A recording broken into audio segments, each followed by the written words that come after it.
हम देखते हैं चित्रकार घर वापस लौट आया है। वह मायूस और दुखी है, पर उसकी आंखों में अब भी आत्मविश्वास झलक रहा है। अपने कमरे में लौट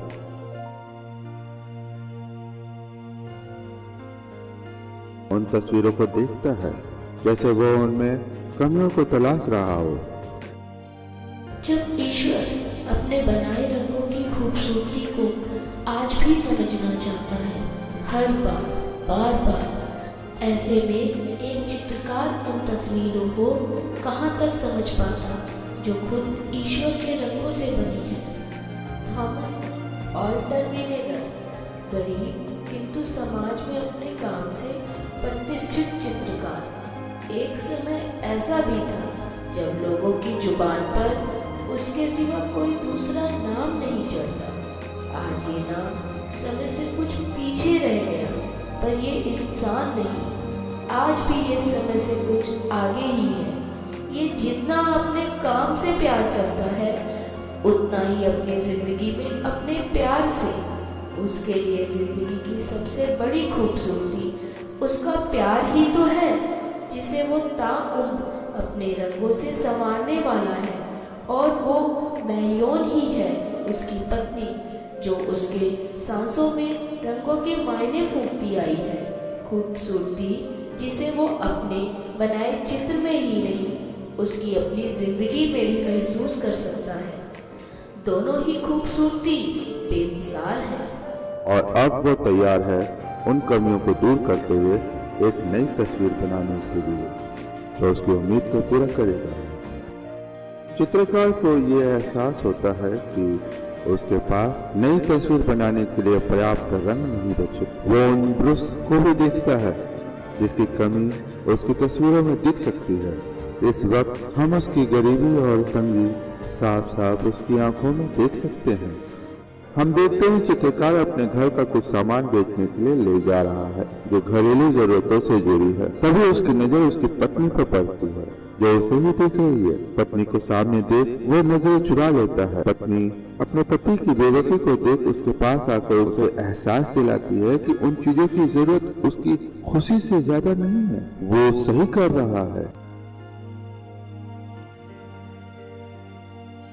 अरमान हो अगर तो मुस्कुराहटें फिर खिलखिलाएंगी, जिंदा है अगर तो जिंदगी फिर गले लगाएंगी।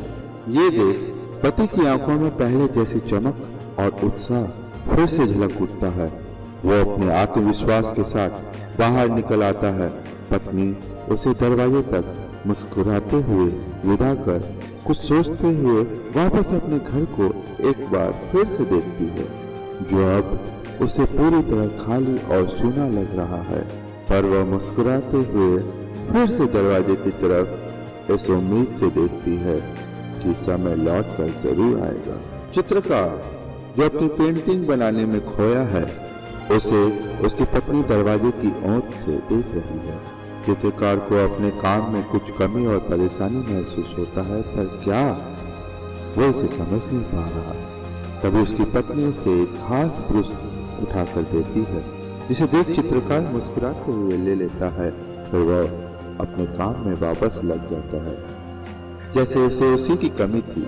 फिर अचानक ही चित्रकार को कुछ समझ आता है और वो पत्नी की तरफ मुस्कुराते हुए देखता है, जो पहले से ही उसे देख मुस्कुरा रही थी। पत्नी की आंखों में उसे आत्मविश्वास और उसके लिए भरोसा देख वो खुश है। पेंटिंग तैयार है। चित्रकार उस पेंटिंग को लेकर घर से कहीं जा रहा है। उसकी आंखों में चमक है। ये देख उसकी पत्नी भी खुश है। चित्रकार अपने बनाए पेंटिंग के साथ वापस लौटता है। हम देखते हैं चित्रकार की आंखों में तंगी और मायूसी के सिवा कुछ भी नहीं। आज वो खुद को जैसे लाचार महसूस कर रहा है।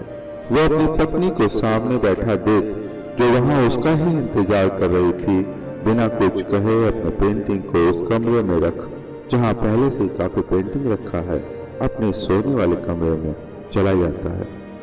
कमरे की रोशनी अंधेरे में बदल जाती है। ये देख पत्नी अपने पति की तकलीफ को अपने अंदर और हम उसकी आंखों में महसूस कर सकते हैं। एहसास जिसे खुद में समेट पत्नी अपनी आंखें बंद कर लेती है। पत्नी की आंखें खुलती है। सुबह हो चुकी है। ये देख कुछ सोचते हुए वो अपनी जगह से उठती है। दरअसल वो उसी जगह सो गई थी जहां वो रात अपने पति के इंतजार में बैठी थी। अब वो उस कमरे की तरफ बढ़ती है जहां उसका पति रात सोने के लिए गया था। वो अपने पति को वहां न पाकर और वहां का सामान बिखरा देख दुखी हो जाती है, जैसे किसी ने उस कमरे की तलाशी ली हो। बेडरूम के बिखरे सामान को सही कर अब वो उस कमरे की तरफ बढ़ती है जहां उसका पति अपना ज्यादातर समय पेंटिंग बनाने में बिताता है। उस कमरे में भी सामान को बिखरा देख पत्नी अपने पति की तकलीफ को महसूस करती है। फिर वो कायदे से सामान को उसकी जगह पर वापस रखने की कोशिश करती है। पत्नी वहां बिखरी तस्वीरों को गौर से देखती है, जिसे वो अब संभाल कर रख रही है, जैसे वो उसकी कमियों को तलाश रही हो। वहां बिखरे सामानों में उसे कुछ और भी एहसास होता है। परिस्थिति ये थी कि वहां पेंटिंग बनाने के लिए अब कुछ भी नहीं बचा। ना ही वहां पेंट पूरा है, ना फ्रेम और ना ही घर में बेचने लायक कुछ सामान। अब वो सब कुछ समझ चुकी है कि आज उसके घर का सामान क्यों बिखरा है। फिर कुछ सोचते हुए उसकी नजर खिड़की से बाहर पौधे को संवारते उसके पति पर पड़ती है। वो पौधों से उसके पीले पत्ते हटा रहा है। पत्नी वहां मुस्कुराते हुए आती है। ये देख चित्रकार बिना उसे समझे अपने काम पे वापस लग जाता है।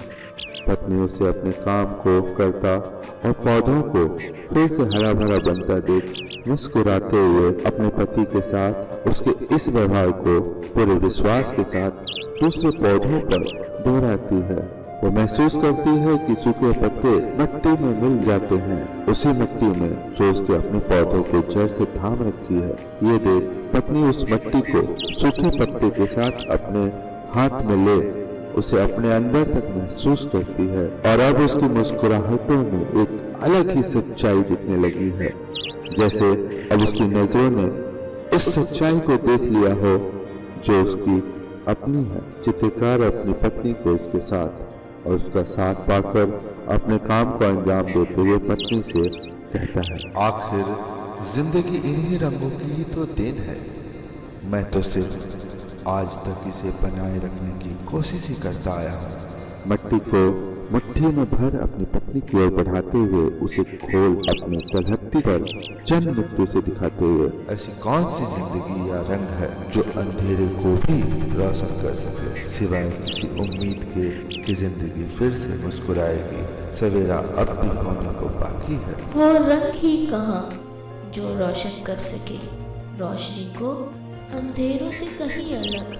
अपने पति के हाथों को जिसमें कुछ देर पहले मिट्टी था चूमते हुए, घर में जब अंधेरा घुस आए तो रोशनी की उम्मीद में दरवाजे खिड़कियों को खोलते हैं, पर इंतजार नहीं करते, क्योंकि अगर वहां रोशनी होती फिर अंधेरा होता ही क्यों। चित्रकार बैठा छत की ओर देख रहा है। तभी उसकी पत्नी वहां आती है और वो अपने पति के बगल में बैठ जाती है। कुछ देर बाद वो ठीक वैसे ही छत की ओर देखती है जैसे उसका पति देख रहा है।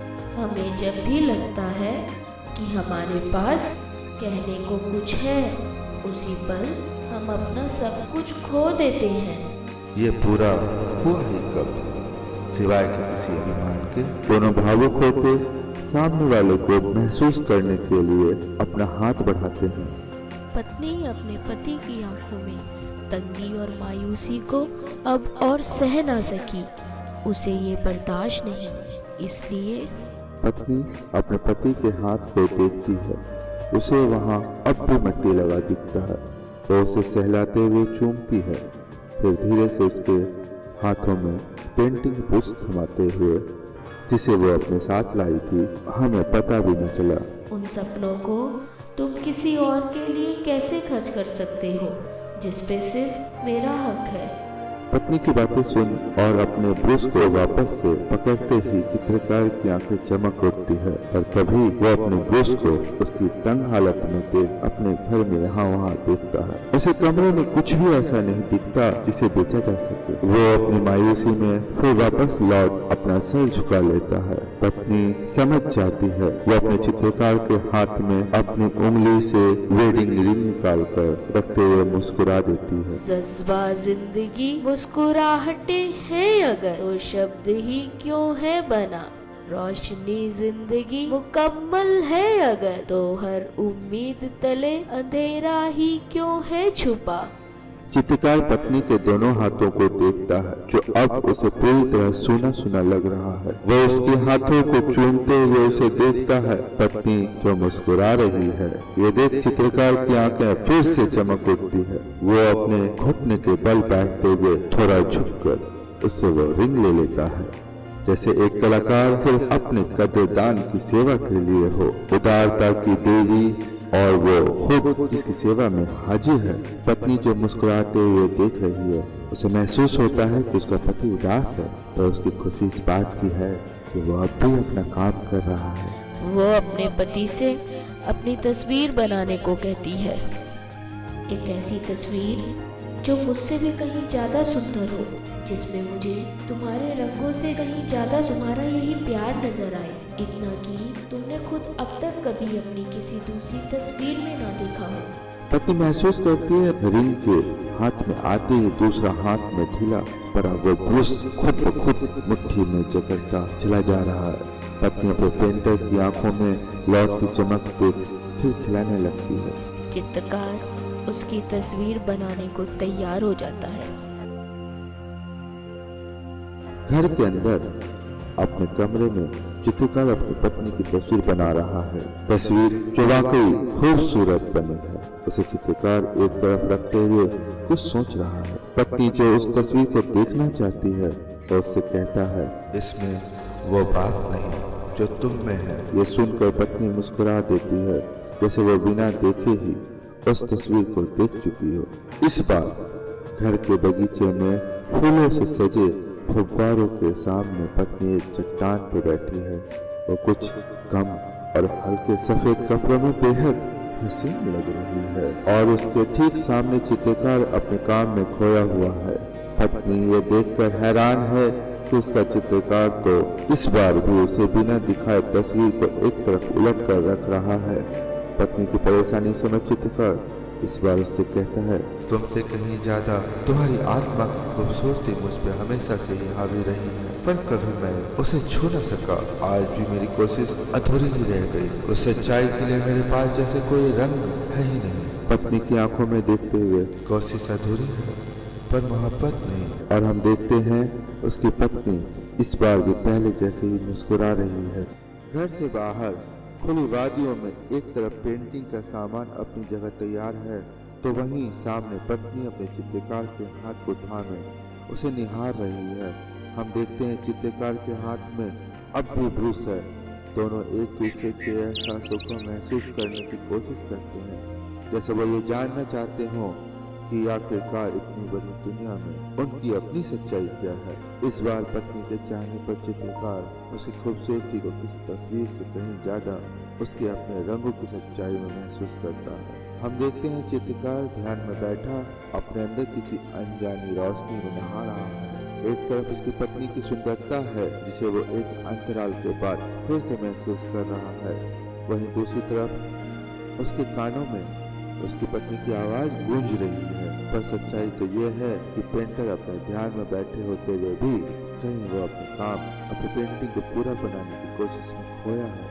वो भूल गया था उस खुले बालों की खुशबू को, उसके बदन के लोच और पतीलेपन को, जिसे वो दोबारा से आज महसूस कर रहा है। जहाँ हर खूबसूरती पे वो अपने ही रंगों को चढ़ते उतरते खुद पे उसके रंगों को महसूस करता है, जैसे कोई उसे उसके ही अनजाने रंगों से नहला रहा हो। खूबसूरती जिससे अब तक वो अनजान था। अब तुम मेरी तस्वीर नहीं बनाओगे, तुम मुझे इन वादियों में ढूंढो।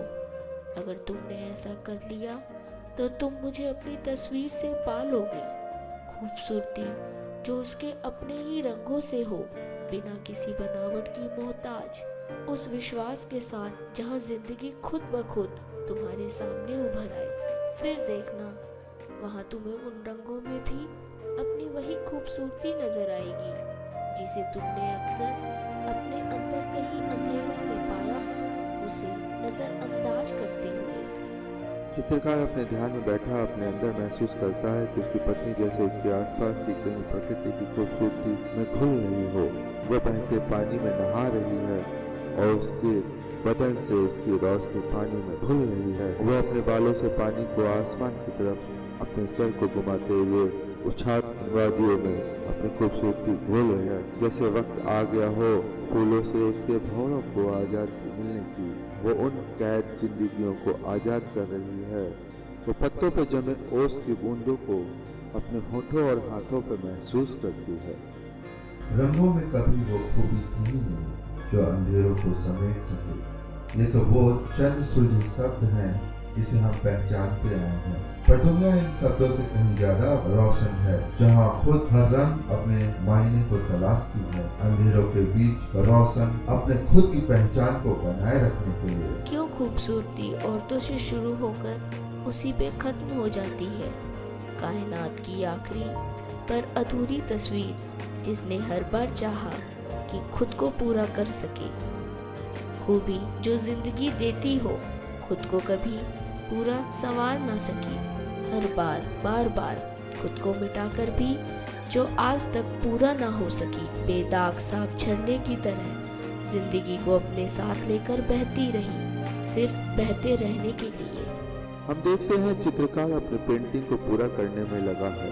वो अपने अंदर रंगों के बदलते उसके प्यार की खूबसूरती पे चढ़ते उतरते महसूस करता है, जिसमें हम उन वादियों की खूबसूरती को अगर गौर से देखें तो सचमुच वहाँ उसकी खूबसूरती में हमें उसकी पत्नी नजर आती है, जिसे बादलों की काली मानी जकड़ रखा है, पर वह उसके काले बालों से काला नहीं है। उसके चेहरे पे जो चमक है उसे पर्वतों की बनावट और उसकी अपनी परछाई के बीच खुद रोशनी ने सजाया है, जो अब वहाँ की रोशनी से कहीं ज्यादा रोशन है, जिसकी नजरों ने आज किसी पंछी की तरह खुली वादियों में उड़ना सीख लिया है। ऐसी उड़ान जो किसी भी उम्मीद को पीछे छोड़ दे, क्योंकि अब उसका अस्तित्व अगर किसी आसमान से शुरू होता है तो वही उसका शरीर और उसकी खूबसूरती को वादियों ने झरनों तक उतार दिया है। उसे हम झील की गहराइयों तक महसूस कर सकते हैं, क्योंकि वहाँ उसके कदमों की आहट साफ साफ समय की धड़कनों में सुनाई देती है। तुम्हारी आत्मा ही वो खूबसूरती है जो अब भी मेरे वजूद में कहीं छुपा है, जिसे मैं कभी समझ न सका। यही वो वजह है कि आज मैं खुद को उस रोशनी में तुम्हारी तस्वीर के हर जगह देख सकता हूँ। खूबी जो जिंदगी के रंगों में उसकी मिट्टी में कभी था ही नहीं। ध्यान में बैठा चित्रकार अपनी आंखें खोलता है। उसकी गोद में उसकी पत्नी बिछी बेहद खूबसूरत लग रही है। उन्हें देखकर ऐसा लगता है जैसे दोनों प्यार के सभी रंगों में नहा चुके हों, जबकि हकीकत सामने थी। चित्रकार अपनी पेंटिंग के साथ कुछ इस तरह से खड़ा है जैसे अब उसकी पेंटिंग पूरी हो गई हो। चित्रकार की नजरें ऊपर उठती है।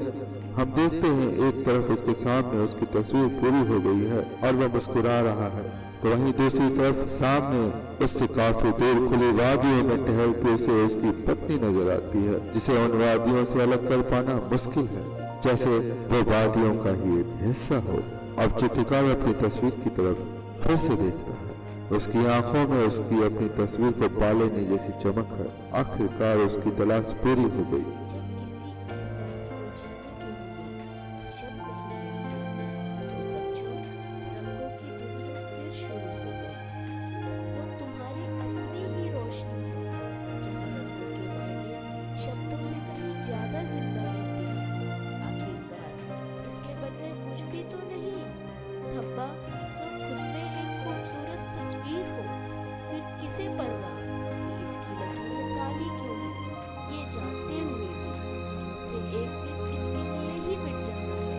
जिंदगी इसके साथ ही मुस्कुराती है, एक अनछुई पहचान जो मौत को भी जिंदा रख सके। शुरू में वो उसे ढकता रहा, पर बात पत्नी की सुंदरता से भी ज्यादा सुंदर तस्वीर बनाने की थी। इसलिए अब की बार वो उसकी तस्वीर बिना कपड़ों के बनाई और इस बार तस्वीर वाकई बेमिसाल बनी।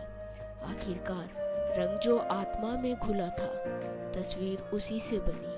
जहाँ रोशनी अगर शांत खामोश थी, तस्वीर जिंदा है बिना किसी जिंदगी या उसके रंगों की मोहताज। पेंटिंग तैयार है और दोनों उसे सेलिब्रेट कर रहे हैं। चित्रकार की खुशी को देख पता चलता है कि उसकी ये तस्वीर वाकई आज तक की सबसे बेहतरीन पेंटिंग है। चित्रकार पत्नी से उसे एक नाम देने को कहता है। जिंदगी रूठी रहे अगर तो रात तुझे कौन संवारे, दिन है तुझसे ही रोशनी तेरी, रोक सका है कौन यहाँ अंधेरा जब खुद देखना चाहे, सवेरा इंद्रधनुषी सजा।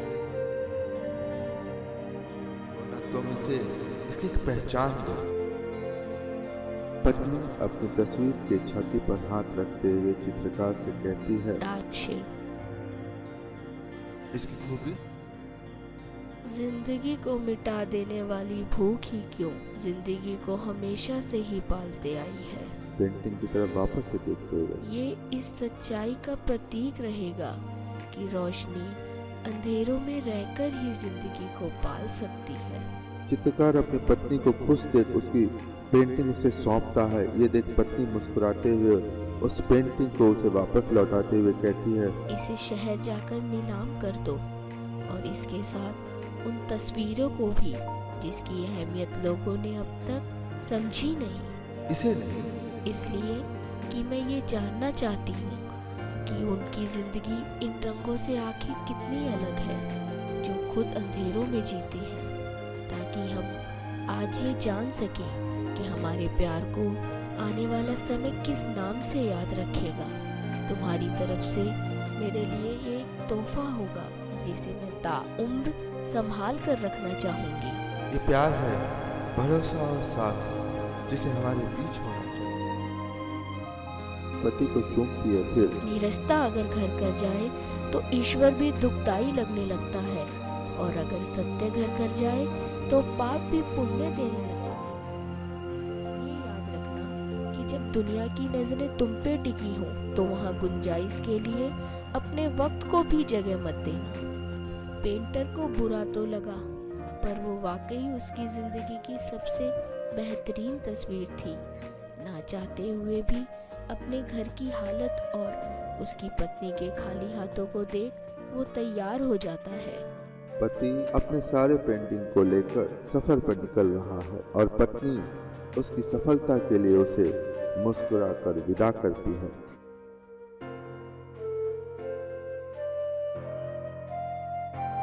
तकदीर ने भी पूरा साथ दिया। 1 महीने बाद जब वो ढेर सारी दौलत लेकर घर वापस लौटता है, आज उसके रुतबे से लगता है कि वो एक अमीर सौदागर है, ना कि कोई गरीब पेंटर। वो खुश है और अपनी पत्नी को घर में हर जगह तलाशता है, पर वो उसे वहाँ नहीं मिलती। हाँ, अगर उसे वहाँ कुछ मिलता है तो वो है उसकी पत्नी का लिखा एक पत्र। जब वो उसे खोलता है तो उसके अंदर से एक सूखा पत्ता नीचे गिर जाता है। चित्रकार उस पत्ते को नजरअंदाज करते हुए पत्र को पढ़ता है, जिस पर उसकी पत्नी की तरफ से उसके लिए कुछ संदेश लिखा है। मैं तुम्हारी आंखों में हमेशा शोहरत की चमक देखना चाहती हूँ। मैं कभी नहीं चाहूँगी कि इस पे बदनामी की छाया भी पड़े, इसलिए मैं ये दुनिया छोड़कर जा रही हूँ, पर तुम्हें नहीं। इतना पढ़ते ही पति की आंखों के सामने अंधेरा छाने लगता है। वो खुद को कमजोर महसूस करता है और दीवार के सहारे ही वहीं बैठ जाता है। कुछ सोचते हुए वो फिर पढ़ने लगता है। इसलिए मैं ये चाहती हूँ कि इस पत्ते को तुम्हारे हाथों से मट्टी नसीब हो, ताकि बगीचे से आने वाली खुशबू तुम्हें मेरे साथ होने का एहसास पूरी जिंदगी दिलाती रहे। ये पढ़कर चित्रकार की आंखें भर आती है। वो वहीं बैठा है, उसकी आंखें डबडबा रही है। उसे अपने पत्नी की बातें और उसके बालों की खुशबू वहाँ महसूस होती है। तभी चित्रकार की नजर उस पत्ते में पड़ती है जो जमीन पर ठीक उसके सामने पड़ा है। तभी हवा का एक झोंका उस पत्ते को उसकी नजर से हटा देता है। जिंदगी रोशनी से हो मुकम्मल, फिर तो हर जीत तले शिकस्त ही क्यों है छुपा। जिस बार जिंदगी मुस्कुराहटे है अगर तो खिला कभी, आज भी खामोश क्यों है घड़ी। चित्रकार उस पत्ते को अपने बगीचे में दबा देता है। फिर वो अपनी जेब से उसकी पत्नी का वो रिंग निकालता है जिसे गिरवी रखने के बाद वो अपनी पत्नी की आखिरी पेंटिंग बना सका। वो उसे गौर से देखता है, फिर वह दुखी मन से आसमान की ओर देखता है। तभी उसे अपने चेहरे पे हवा का वो झोंका महसूस होता है जहां उसकी पत्नी के बालों की खुशबू है। वो एक लंबी सांस लेता है, पर वो उसे अपने अंदर समेट न सका। वो रोने लगता है। पेड़ से पत्ते गिर रहे हैं, उसमें से एक पत्ता टूटा हुआ चित्रकार के चेहरे पे आ गिरता है। हम देखते हैं चित्रकार अंदर ही अंदर रो रहा है और उसके नजरों के सामने उसकी पत्नी का कब्र है। वो उस रिंग को सामने कब्र पर रखते हुए अपने दोनों हाथ फैलाए घुटने के बल उस पर झुक जाता है। वो अपना सर इस कदर उसके सामने झुका देता है जैसे ताउम्र अब वो उसका गुलाम है।